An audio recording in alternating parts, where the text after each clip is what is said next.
Srimad Bhagavatam Canto 1 Chapter 18. Maharaja Parikshit cursed by a Brahman boy. ब्राह्मण बालक द्वारा महाराजा परीक्षित को शाप.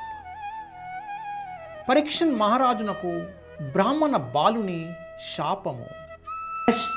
40 విసృజ్య తచ్చా ప్రపచ్చ వచ్చాకస్మాద్ది రోదిషి కేనావాత అపకృతం ఇతి ఉక్తాసాన్య వేదయత్.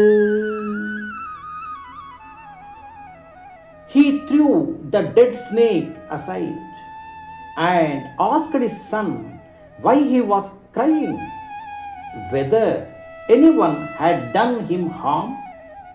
On hearing this, the son explained to him what had happened.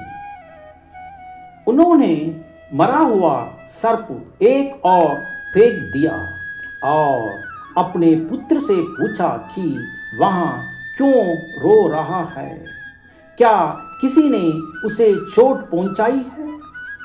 यहाँ सुनकर बालक ने जो कुछ घटना घटी थी उसे कहा सुनाया.